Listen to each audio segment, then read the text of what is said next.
Hey YouTube, this is your host योंको हर्षित और आज हम बात करने वाले हैं येट अगेन सोलो लेवलिंग की।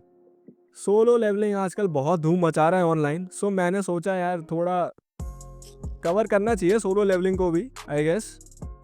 और आज इस वीडियो में पूरी जेजू आइलैंड आर्क की कहानी खोल के रख देने वाला हूँ मैं। तो क्या क्या एडवांसमेंट्स, क्या क्या अपडेट्स जिन्वू को मिले हैं और क्या क्या इंसिडेंट्स इसमें हुए, ये जानने के लिए एंड तक बने रहना, बहुत मज़ा आने वाला है तुम्हें। सो स्टोरी मैं अपने प्रीवियस वीडियो से कंटिन्यू करता हूँ, जिसमें चेयरमैन गो ने जिन्वू को इनविटेशन भेजा था जेजू आइलैंड रेड ज्वाइन करने के लिए। एंड गोतो ryuji ने जिन्वू को चैलेंज भी कर दिया था भाई 1-on-1 फाइट के लिए। और उसकी फाइट मैंने इस शॉर्ट में कवर करी है, अगर तुमने नहीं देखी है तो जाके देख लेना, बहुत ही एपिक बैटल थी यार वो। सो उसके बाद से मैं कहानी स्टार्ट करता हूँ आगे।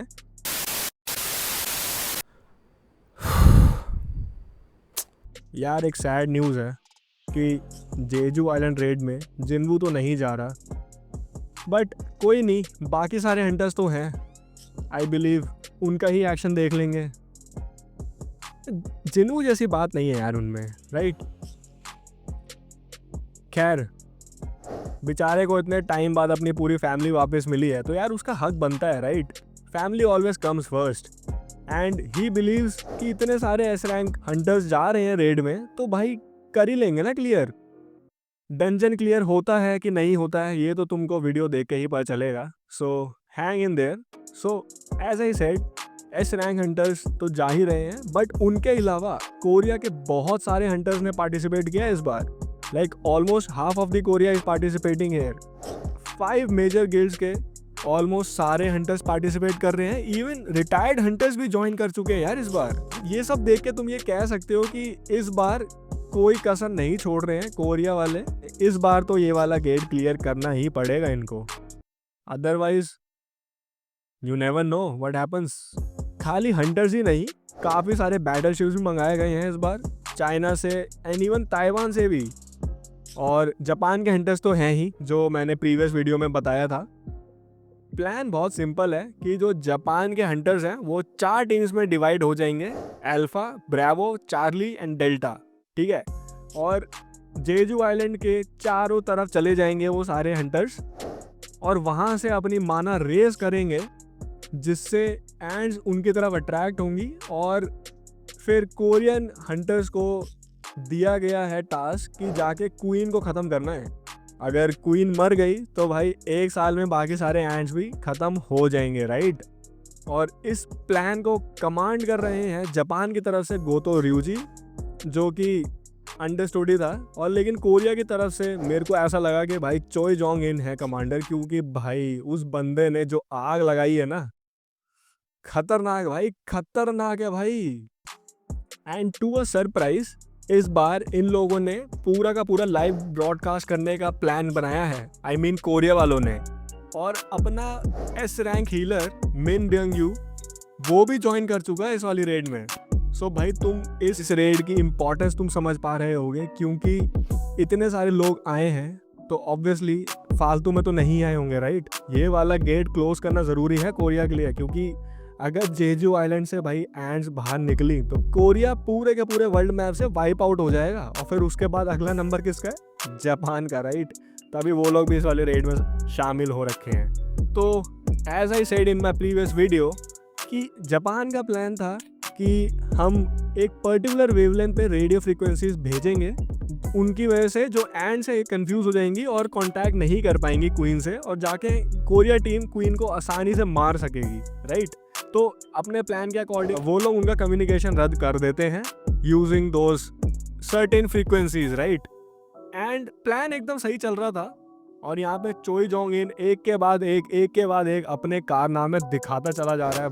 भाई ये तुम देखो, जस्ट सी दीज भाई, क्या है ये बंदा, फायर भाई, he is on fire literally. और कोरियन टीम धीरे धीरे आगे बढ़ने लग भी जाती है क्वीन के चेम्बर्स तक, बट बाहर कुछ और ही चल रहा है। मैं तुमको बता दूं कि भाई जो एंड्स हैं वो भी कुछ कम नहीं है। लाइक जेजू आइलैंड पे 3 रेड्स ऑलरेडी अटेम्प्ट हो चुकी हैं, ठीक है, और ये चौथी रेड होने वाली है। और जो एंड्स हैं वो बहुत ही रैपिडली अपने आप को इवॉल्व कर रही हैं। सो इनको हरा पाना काफ़ी ज़्यादा मुश्किल है। और जेजू आइलैंड पे जो खाना है, रिसोर्सेज हैं, वो इतने लिमिटेड हैं कि जो एंड्स हैं उन्होंने अपने आप को खाना शुरू कर दिया था। तो भाई खाना ही नहीं मिलेगा तो और क्या ही करेंगे, राइट, ये लोग। सो इसी वजह से क्वीन को एक नया वॉरियर पैदा करना पड़ा who is far far superior than the rest of these ants and is probably known as the ant king. और बाहर जो चल रहा है ना भाई, वो तुमको देख के समझ आ जाएगा इसकी अपीयरेंस है। Oh my god, this scene was epic. Like ant king की जो प्रेजेंस है ना भाई, वो खतरनाक है। और तुम देख भी सकते हो भाई, वो चुटकी बजा के ही, मतलब जो जापान के एस रैंक हंटर्स हैं, जो कोरिया के एस रैंक हंटर्स को ओवरवेलम कर रहे थे, उनको भाई एक एक करके आराम से निपटा दिया उसने वन शॉट में। तो भाई सीन अब कुछ ऐसा है कि कोरिया की टीम बहुत रैपिडली प्रोग्रेस करती जा रही है डंजन के अंदर, केव्स के अंदर, और धीरे धीरे करके एंड्स को ये लोग फटाफट खत्म करते जा रहे हैं एक के बाद एक। और बाहर एंड किंग जो है हंटर्स को टपकाता चला जा रहा है। क्या चल रहा है ये? कोरिया की टीम की प्रोग्रेस बहुत ही बढ़िया है और इस प्रोग्रेस का क्रेडिट जाता है इस इंसान को, मिन ब्यंग यू, जो कि है हमारे एस रैंक हीलर। और भाई एस रैंक हीलर जो है वो बाकी सारे हीलर से क्लास अपार्ट होते हैं। ये तुम्हें जेजू आइलैंड रेड में आके पता चलेगा कि भाई जो बंदा सपोर्ट दे रहा है ना पीछे से, बाकी के सारे जो हंटर्स हैं ना खतरनाक लेवल पे लड़ रहे हैं, खतरनाक, लाइक अपना फुल मैक्स आउट लड़ रहे हैं और उनको कोई टेंशन नहीं है कि हमें कुछ भी हो जाए, क्योंकि एस रैंक हीलर है ना पीछे, उनका स्टेमिना और हीलिंग सब संभाल रखी है उस बंदे ने। तो भाई hats off to this guy, hats off. So ऐसे ही अपनी फटाफट प्रोग्रेस के रहते कोरियन हंटर्स की टीम क्वीन के चेम्बर्स तक पहुंच भी जाती है और एक एक करके क्वीन के रॉयल गार्ड्स को निपटा भी देती है। सो अब फाइनल टारगेट रह गया अपने पास, क्वीन ऑफ द एंड्स। उसका बस एक ही काम है, रिप्रोडक्शन, राइट। वो फाइटिंग वगैरह में इतनी अच्छी नहीं है, तो चाहेइन बहुत ही आसानी से उसको निपटा देती है। सो फाइनली कोरियन हंटर्स जो हैं यहाँ पे खुशी मना रहे होते हैं कि भाई हमने एस रैंक डंजन क्लियर कर लिया। बट इधर आता है कहानी में ट्विस्ट, क्योंकि मरने से जस्ट पहले क्वीन ने एक अपनी लास्ट पुकार लगाई होती है, जिसको सुनने वाला होता है हमारे एंट किंग। और भाई जब वो आता है ना, उसकी प्रेजेंस इज सो ओवरवेलमिंग कि भाई सारे के सारे हंटर्स जो हैं, मतलब वो परसीव ही नहीं कर पा रहे होते हैं कि भाई ऐसा क्रीचर एग्जिस्ट कर भी सकता है क्या नेचर में। लाइक ये क्या है भाई, ये he is a living embodiment of what we call a devil. भाई खतरनाक प्रेजेंस थी उसकी, क्योंकि ये तुम इनके सबके रिएक्शंस देख सकते हो, सबके सब हिल गए, सबके सब। और भाई एंड किंग जो है ना, ही इज नो जोक।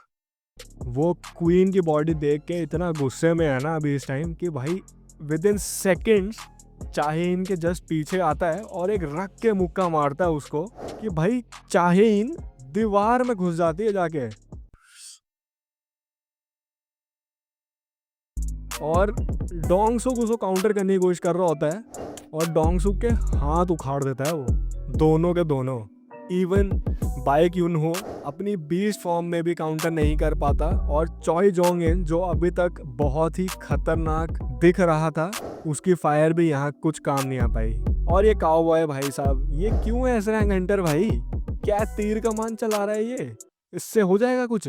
लेकिन लेकिन लेकिन अपने पास है एक एस रैंक हीलर, राइट। तो ये लोग कॉन्टिन्यूसली फाइट कर सकते हैं, जैसा कि तुमको दिख भी रहे हैं यहाँ पे ये लोग कर रहे हैं, क्योंकि एस रैंक हीलर के एक टीम में होने की वजह से वो कॉन्टिन्यूसली हील होते रहेंगे and they can fight for ever, is it. So next moment हम देखते हैं बहुत ही खतरनाक सीन। एंड किंग ने फाइनली जो हमारे एस रैंक हीलर थे मिन ब्योंग यू, इनको भी ठिकाने लगा दिया, और वो भी काफ़ी बुरी तरह। भाई बंदे को बीच में से उसने डोनट बना दिया है और उसका मुंह भी खा गया वो। एंड किंग के पास एक बहुत ही सरप्राइजिंग एबिलिटी है जिसमें कि अगर तुम किसी को खाते हो तो तुम उसकी जो भी स्किल्स वगैरह हैं वो तुम अपने अंदर एब्जॉर्ब कर सकते हो। सो अब भाई एंड किंग जो है वो मिन ब्योंग यू को खा ही चुका है। सो उसके पास उसकी सारी एबिलिटीज आ चुकी हैं। और यार तुम सोच रहे होगे कि यार ये एस रैंक हीलर जो था वो मतलब यहाँ तक ये कैसे हुआ भाई, ये क्या हुआ एकदम से। सो व्हाट हैपेंड वाज कि यार जो अपना एस रैंक हीलर था Min Byung Yoo, so he use a certain skill called camouflage. अब उसमें क्या होता है कि यार लाइक जब तक तुम ये स्किल एक्टिव कर रखे हो तब तक तुम्हारी बॉडी मूव नहीं कर सकती।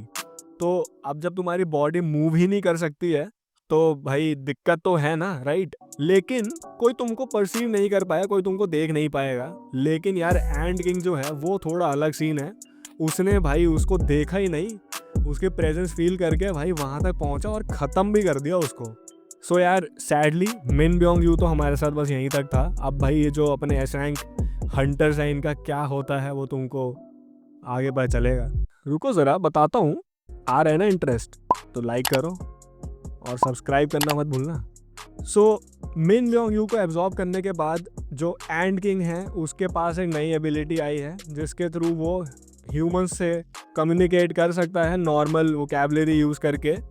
जो एंड किंग है वो कोरियन हंटर से निपट ही रहा था कि उसको इतना तो समझ में आ जाता है कि भाई ये सारे तो बहुत ही वीक हैं, तो ये तो क्या ही स्टैंड करेंगे मेरे सामने। एंड किंग का पता है क्या प्लान है कि इतने सारे लोग हैं इनसे क्यों लड़ूं मैं, जब मैं सीधा जाके उनके किंग को मार सकता हूँ, ये वैसे भी इतने वीक हैं, सबके सब ऐसे ही खत्म हो जाएंगे। क्या तुम्हें लगता है कि चाहे इनको उसने इसलिए अटैक किया होगा because he considered her the most threatening? यार मैं तो यही मानता हूँ। खैर आगे बढ़ते हैं। उसको एक काफ़ी स्ट्रॉन्ग बंदे की प्रेजेंस फील हो रही होती है बाहर से, तो यही देखने वो बाहर जाता है और कोरियन हंटर सोच रहे होते हैं भाई बल्ले बल्ले हम तो बच गए, ये तो भाग गया। लेकिन ऐसा है नहीं, क्योंकि भाई वो बहुत सारे एंड्स अपने पीछे छोड़ जाता है। कोरियन हंटर्स को तो भाई लड़ना पड़ेगा इनसे और वो भी उनकी हालत ठीक लग नहीं रही है अभी। खैर बाहर की तरफ अगर हम देखें तो अपने को मिलती है जापान की टीम। और जापान की टीम जितनी अच्छी अपने को लग रही थी ना पहले, अच्छे बच्चे कुछ नहीं है ये लोग। भाई इनका प्लान तुम सुनोगे ना दिमाग खराब हो जाएगा तुम्हारा। तो इनका स्टार्टिंग से प्लान यही था कि कोरियन हंटर्स को यहीं के यहीं खत्म कर देना, निपटा देना और रेड क्लियर करना, और जो गोतो ryuji है उसका क्रेडिट लेगा और उस क्रेडिट की वजह से वो नेशनल लेवल हंटर बन जाएगा।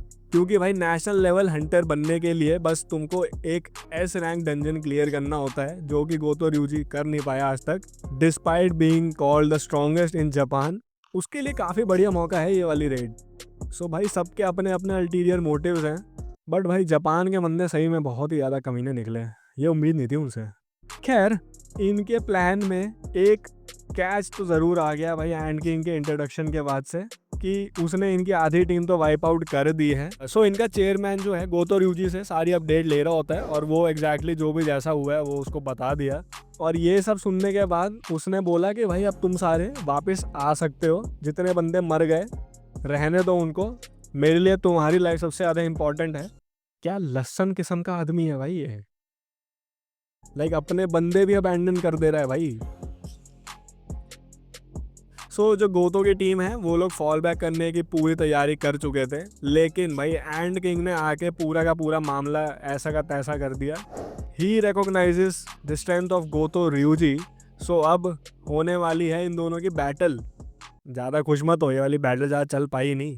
भाई गोतो ryuji जो अपने आप को काफ़ी ज़्यादा स्ट्रॉन्ग समझता था, इतना प्राइड भी है उसके अंदर, और जैसे ही एंड किंग को देखा भाई फट के चार हो गई उसकी, ठीक है। और उसको संग जिनवू की याद आ रही है उससे।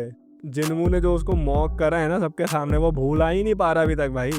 बहुत ही अकड़ के साथ उसने फाइट तो स्टार्ट करी थी, बट उतने अच्छे से कंटिन्यू आगे कर नहीं पाता है वो, बस वन शॉट हो जाता है भाई। यार क्या भाई, सोलो लेवलिंग के राइटर्स को भाई कुछ तो बोलना पड़ेगा भाई। इतनी ज़्यादा बेइज्जती गोतो ryuji की, लाइक एंड किंग का लेवल गोतो ryuji से इतना ज़्यादा अपार्ट कैसे हो सकता है यार, क्या चल रहा है। लाइक वन शॉट कर दिया भाई उसने।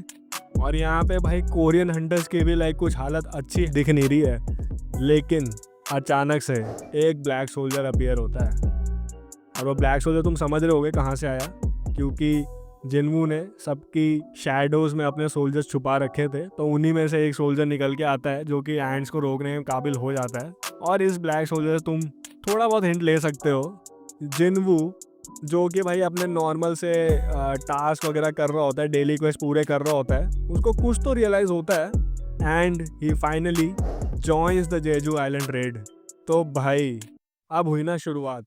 ऐसी एंट्री भाई one of the most epic entry में से ये बोलूंगा। इस एंट्री से पहले ना मेरे को नारुतो की वाली जो पेन आर्क में एंट्री हुई थी वो वाली one of the best entry लगती थी, लेकिन यार ये वाली भी भाई नेक्स्ट लेवल है भाई। So finally जिन्वू has joined the battle, और उसके ज्वाइन करने के बाद से ही जो पूरी बैटल का रुख ही पलट गया भाई। जो कहीं ऐसा लग रहा था कि एंड्स जीतने वाले हैं, अब मुश्किल दिख रहा है, क्योंकि पूरी की पूरी शैडो आर्मी भाई एक के बाद एक करके एंड्स को निपटाती चली जा रही है, और उन्हीं एंड्स को जिन्वू अपनी शैडो आर्मी में इंक्लूड करता चला जा रहा है। तो तुम ये समझ रहे होगे कि जितना ज़्यादा बैटल खींचेगी उतना ज़्यादा जिन्वू को ही फायदा होगा। मीनवाइल जिन्वू बाकी सारे हंटर्स को हीलिंग पोशन भी दे देता है जिससे वो सारे हील हो सके, लेकिन यार चाहे इनकी जो हालत है वो ज़्यादा ख़राब है।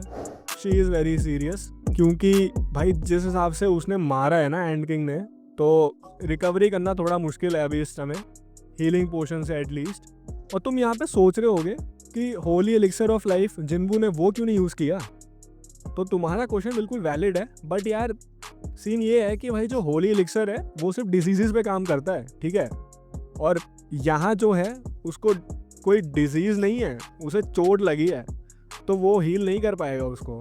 तो भाई अब जो है चाहे इनकी हालत काफ़ी ज़्यादा ख़राब हो रही है, तो ये ध्यान में रखते हुए जिन्वू फाइट कर रहा होता है, लेकिन हियर कम्स द डेविल। उसने गोतो को निपटाने के बाद जिन्वू को सेंस कर लिया होगा, इसलिए वो भाई भागता हुआ अंदर आया है, और ये तुम देख सकते हो कि भाई उसने सीधा आके जिन्वू को चैलेंज किया है, आर यू द किंग। लेकिन जिन्वू भी भाई कम नहीं है, कह रहा है a cute bug is talking. Wow. So अब ये तुम मोमेंट देख सकते हो कि भाई क्या खतरनाक मोमेंट है ये वाला। जिन्वू भाई क्या कैसे खड़ा है भाई एंड किंग के सामने, जैसे कुछ समझ ही नहीं रहा उसको। ऐसे गोतो को मॉक किया था इसने पिछली बार। क्या तुम्हें लगता है कि जिन्वू इतना ज़्यादा पावरफुल हो गया होगा कि एंड किंग को हरा पाएगा वो? जो भी है, तुम्हें जो भी कुछ लगता है कमेंट डाउन बिलो। बाकी things are getting intense and also very interesting at the same point. बने रहो वीडियो में, आगे देखते रहो क्या चल रहा है भाई। खतरनाक हो रहा है जो भी हो रहा है सब कुछ। सो गोतो के निपटने की न्यूज़ चेयरमैन मात्सुमोतो तक भी पहुंच जाती है, और भाई चेयरमैन हमारे बहुत ज़्यादा शौक में है। वो बिलीव ही नहीं कर पा रहा है कि भाई ऐसा कोई मॉन्स्टर भी एग्जिस्ट कर सकता है जो गोतो को वन शॉट कर दे। और ऐसा रिएक्शन वैलिड भी है, क्योंकि भाई गोतो से तो मैंने भी एक्सपेक्ट नहीं किया था कि भाई वन शॉट हो जाएगा, बट व्हाट कैन वी से। जापान की एसोसिएशन की हालत बहुत ज़्यादा ख़राब है, लेकिन इससे भी ज़्यादा उनको इस बात का डर है कि भाई जो एंड किंग है उसके अलावा एक एनर्जी और भी ज़्यादा वहाँ दिख रही है, और वो उससे भी ज़्यादा ओवरवेलमिंग लग रही है। तो वो किसकी ही हो सकती है तुमको तो पता ही है भाई, ठीक है। जापान की तो भाई हालत बहुत ज़्यादा ख़राब है। मीनवाइल जो हमारी कोरिया की ऑडियंस है जो देख रही होती है ये पूरी की पूरी रेड लाइव, क्योंकि एज आई सेड राइट, जो हमारी ये रेड है कोरिया में लाइव ब्रॉडकास्ट हो रही है, तो सबके सब जिन्वू को देख रहे होते हैं, और as a S rank hunter Jinwoo की फर्स्ट रेड होने वाली है ये, और वो भी लाइव। भाई बंदे की क्या लाइफ चल रही है, लाइक यही सब चल रहा होता है, और एंड किंग जो है बिना किसी देरी के रख के मुक्का मारता है जिन्वू को। और भाई एक उस पंच का जो इम्पैक्ट था इतना ज़्यादा खतरनाक था कि पूरा टेरेन चेंज हो गया पीछे। ये बंदा कितना ज़्यादा खतरनाक है यार। और इससे भी ज़्यादा सरप्राइजिंग, भाई जिन्वू हिला तक नहीं, टच से मस भी नहीं हुआ है। व्हाट। और ये जो उसने लुक दी है ना भाई, किलर किलर है भाई, किलर। खैर, तो अपनी स्किल एक्टिवेट करता है जिन्वू, डोमिनेटर्स टच, और फिर काउंटर अटैक करता है, पंच स्ट्रेट टू हिज फेस, और भाई एंड किंग जो है मीलों दूर जाके गिर रहा है। भाई क्या भाई इतना डिफरेंस कैसे आ गया? डीमन कासल क्लेम करने के बाद जिन्वू कुछ ज़्यादा ही पावरफुल नहीं हो गया है क्या? तो यार तुम देख सकते हो ये फाइट का फिर क्या ही होने वाला है अंजाम। एंड किंग भी काफी परेशान है इससे कि ये हुआ क्या। और बाकी जो पीछे बंदे हैं भाई, उनको तो समझ में नहीं आ रहा ये हो क्या रहा है। मुक्का खाने के बाद जो एंड किंग है, इतना ज्यादा दिमाग खराब हुआ है उसका कि भाई अब आया है अटैक करने, लेकिन पिट ही रहा होता है तब से। The fight starts and fight भी क्या ही बोलूँ इसको यार, भाई मुक्के घूसे लात सब तो पड़ रहे हैं एंड किंग को, हो कुछ नहीं पा रहा उससे। ठीक है, इधर उधर बस गिर ही रहा होता है। फिर उसे लगता है बीच में कि यार मेरे मुक्के वुक्के से कुछ हो तो पा नहीं रहा, तो मैं अपने क्लॉज ही यूज़ कर लेता हूँ। लेकिन फिर उसका भी तोड़ है जिन्वू के पास। उसके बाद अपने डैगर्स हैं, अब वो डैगर से अटैक करना स्टार्ट कर देता है। काटा पीटी चल रही है। एंड किंग इतने में एक बहुत गंदा काम करता है कि अपनी जो टंग है, जो कि पॉइजन कंटेन करती है और काफ़ी खतरनाक पॉइजन होता है उसका, मतलब किसी को भी अगर टच हो तो वो बंदा पैरालाइज हो जाए। अब लेकिन भाई जिन्वू तो जिन्वू है, उसके पास अलग स्किल होती है डिटॉक्सिफिकेशन की, तो उस पर कोई पॉइजन का असर होगा ही नहीं। यही चल रहा है बस तब से, स्टार्टिंग से। अब इनकी जो स्पीड है और जो फाइट है इतनी ज़्यादा सुपीरियर लेवल पे हो रही है कि एक नॉर्मल ऑडियंस के लिए फॉलो कर पाना इतना ज़्यादा मुश्किल है। एंड किंग को लगता है कि मे बी वो अपनी स्पीड से उसको चकमा दे सकता है, लेकिन भाई ऐसा है नहीं, क्योंकि जिन्वू भाई हर चीज़ में सुपीरियर दिख रहा है यहाँ पे। इतना ज़्यादा डोमिनेट कर रहा है ये वाली फाइट कि भाई एंड किंग स्टार्ट्स कॉन्टेम्पलेटिंग कि यार मैं किसी भी चीज़ में सुपीरियर नहीं हूँ क्या इस ह्यूमन से। ये क्या हो गया, एकदम से जज्बात पलट गए, क्या क्या हो गया ये। अभी तक तो मैं बेस्ट था ना। अब भाई वो एंड किंग जो है उसका पेशेंस लेवल खत्म होता जा रहा है धीरे धीरे, तो उसने अपनी एंट आर्मी समन करी। लेकिन भाई जिन्वू भी कम थोड़ी ना है, उसके पास अपनी शैडो आर्मी है। तो बस यहाँ फुल फ्लोन बैटल देख सकते हैं हम, like a war between two आर्मीज। और कौन सी आर्मी जीतने वाली है, आई थिंक यू नो। मच्छर आजा भाई, तू भी आजा वीडियो में। अपनी एंट आर्मी को भी भाई पिछड़ते हुए देख के, पिछड़ना तो था ही, एंड किंग भाई एग्जिस्टेंशियल क्राइसिस में ही चला जाता है कि भाई क्या चल रहा है। मैं जब से पैदा हुआ हूँ सबसे ज़्यादा स्ट्रॉन्ग मैं ही था, अभी तक सबसे खतरनाक मैं ही था, और ये इस ह्यूमन के सामने मैं कुछ कर ही नहीं पा रहा हूँ। भाई क्या हो क्या रहा है, एक अटैक नहीं मार पा रहा हूँ उसको मैं। तो फाइनली डिसाइड करता है एंड किंग कि भाई मैं नहीं लड़ पाऊंगा इससे, मेरे बस का ना है, मैं चलता हूँ। ठीक है, अपन कह रहे टाटा बाय बाय। लेकिन तुमको लगता है जिन्वू उसको जाने देगा? भाई जिन्वू ने पकड़ के मारा उसको, पकड़ के एक जैसे मच्छर को मारते नहीं है वैसे ही पूरा काट पीट करके सब खत्म कर दिया। और उसको मारने के बाद उसका लेवल भी काफ़ी इंक्रीज हो गया होगा।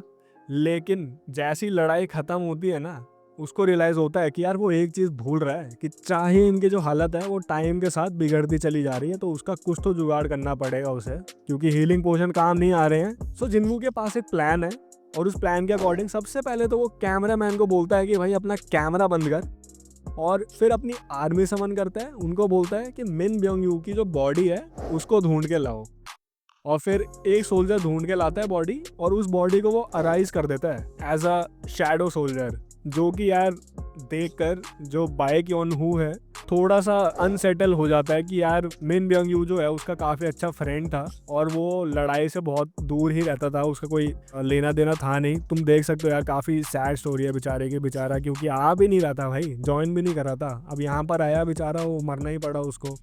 ये सब देख के यार वो काफ़ी बोल रहा होता है कि यार आपको इसको शैडो सोल्जर नहीं बनाना चाहिए था एटलीस्ट।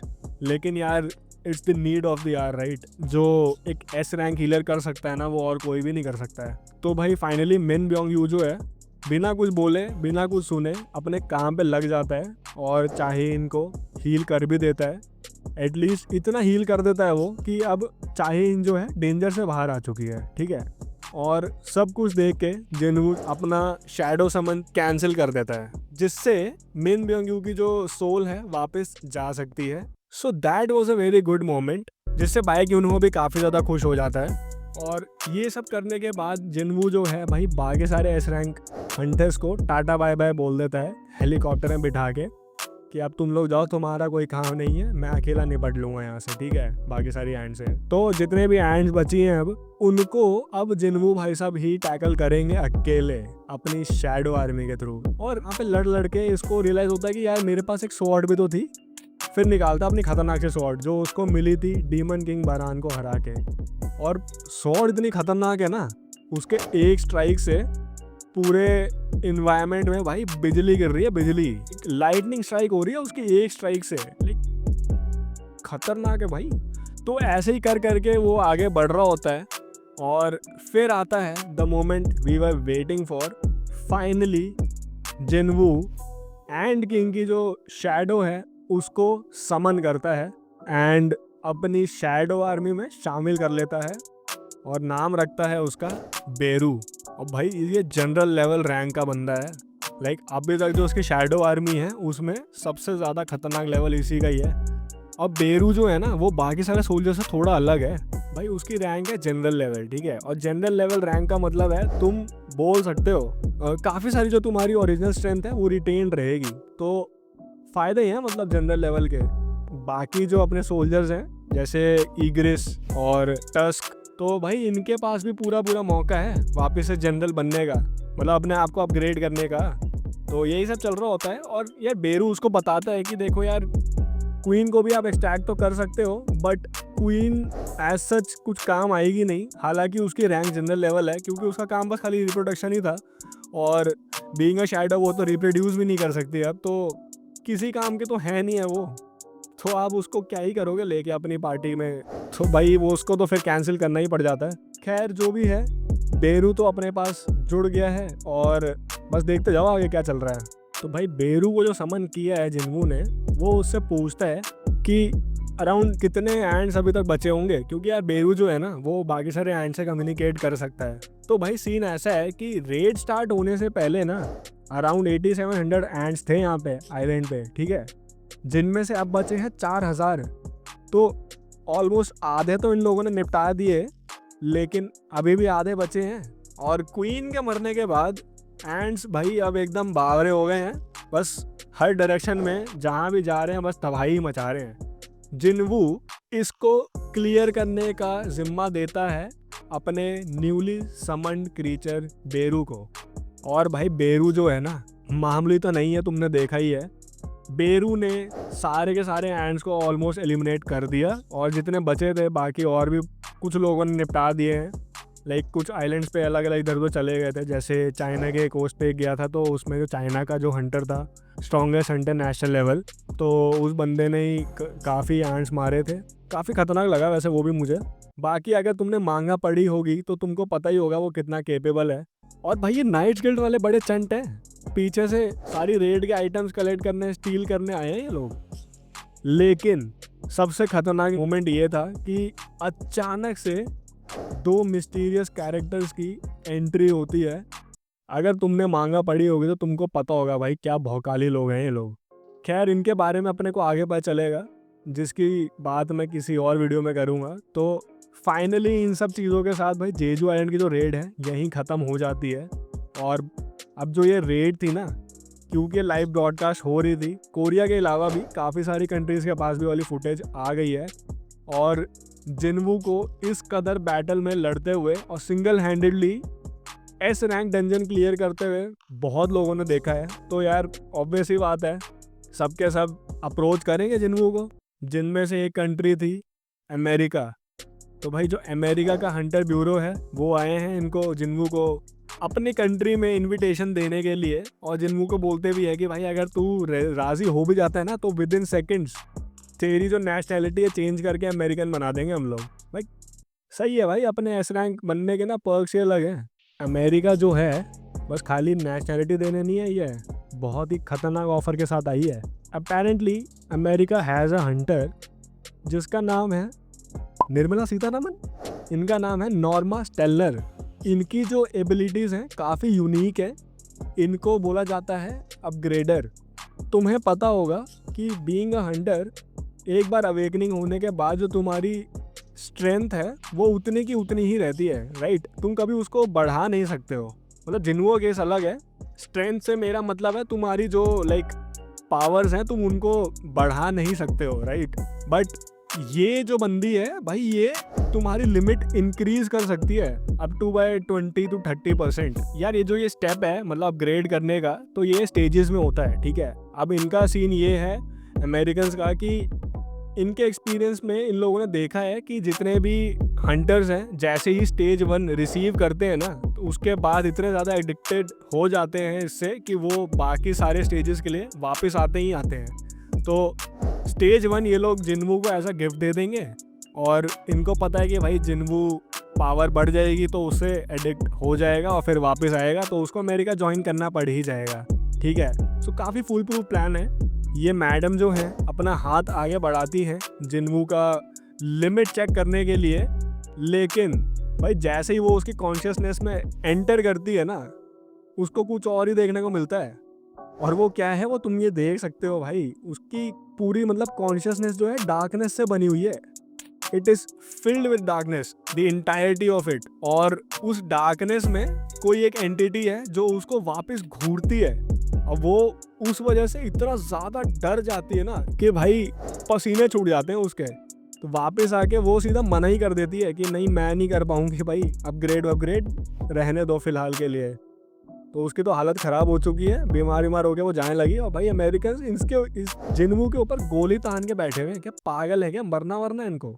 जिन्वू को तो समझ नहीं आता ये सब क्या हुआ, बट आगे जाके तुमको पता चलेगा भाई जिन्वू के अंदर है क्या चीज़। ठीक है, बाद में वो आंटी बताती है कि भाई देखो हुआ क्या था अंदर। हुआ ये था कि हर एक इंसान की एक लिमिट होती है, ठीक है, लेकिन जिन्वू उन इंसानों में से बहुत ज़्यादा अलग है, उसकी कोई लिमिट ही नहीं है।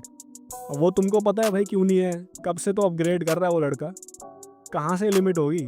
तो यार यही सब हो रहा होता है। फिर ये वापस आ रहा होता है, लेकिन इसको पता चलता है कि भाई पूरा एक फ्लाईओवर है जो जाम पड़ा हुआ है, पूरा रास्ता जाम हो रखा है। और वो जाम क्यों हो रखा है, क्योंकि एक गेट ओपन हो गया फ्लाईओवर के ही बीच में। तो अब भाई इसको ओवरकम करने के लिए कोई है ही नहीं। तो भाई चेयरमैन गो ने स्पेशली जिन्वू को फ़ोन किया कि भाई सबसे पास तुम ही हो, तुम ही क्लियर कर दो यार। तो यार वो भाई जिन्वू जाता है अकेले, गेट में एंटर करता है, वो गेट एकदम से रेड हो जाता है। तो यार ये हमेशा इसी के साथ क्यों होता है, लाइक ये सारे गेट्स वगैरह मतलब सारी अजीब चीज़ें इसी के साथ होती है। एनीवेज, तो ये वाला गेट जो है जिन्वू सक्सेसफुली सिंगल हैंडेडली अपनी शैडो आर्मी यूज़ करके भाई आराम से क्लियर कर लेता है। और फाइनली इसी के साथ ये वाली वीडियो भी यहीं पे मैं एंड करना चाहूँगा। और काफ़ी बढ़िया था यार ये जेजू आइलैंड रेड जो थी ना, मतलब मुझे तो बहुत मज़ा आया। और इसी के साथ हमको बेरू के नाम पे एक नया शैडो सोल्जर देखने को मिला जो कि काफ़ी ज़्यादा खतरनाक है भाई। उसने single handedly almost around 4000 ends ख़त्म भी कर दी भाई। वो तो भाई बहुत ही नेक्स्ट लेवल है। फिर जिन्वू के अपग्रेड्स भी काफ़ी सही हुए। आई थिंक इसके बाद से इसको नेशनल लेवल हंटर का भी टाइटल दे देना चाहिए, क्योंकि अब तो भाई क्या ही बच गया। एस रैंक डंजन उसने अकेले ही क्लियर कर लिया है, और वो भी वन साइडेडली, कहीं से लगा ही नहीं, कोई चैलेंज था भी। खैर जो भी तुम्हारे थॉट्स हैं कमेंट डाउन बिलो, और जिन्वू की लिमिट क्यों नहीं देख पाई नॉर्मा स्टेलर वो भी तुम लिख सकते हो, तुम्हारी क्या थ्योरीज हैं। और वो 2 मिस्टीरियस कैरेक्टर्स कौन थे जो पता नहीं क्या बोल गए, समझ भी नहीं आया। तो सब कुछ तुम लिख सकते हो नीचे। अगर तुम्हें मेरी वीडियोस बढ़िया लग रही है तो भाई तुमको पता है यार तुमको क्या करना है, कमेंट डाउन बिलो। और सबसे इंपॉर्टेंट है कि सब्सक्राइब करो, बेल आइकन दबाना बिल्कुल मत भूलना। Keep farming your aura like संग जिन्वू and don't trouble anyone. This is your host Yonko Harshit. Until we meet again, signing off. Sayonara. I wanna be the greatest. Everybody on the fake shit. I look around and feel like everybody is the fakest. I make this every day and I'm impatient, hoping one day I blow up from the basement. Statement, the top is so vacant. I don't hear shit that I think is amazing. Waiting for my day when I'm playing sold out shows for 1,000 faces.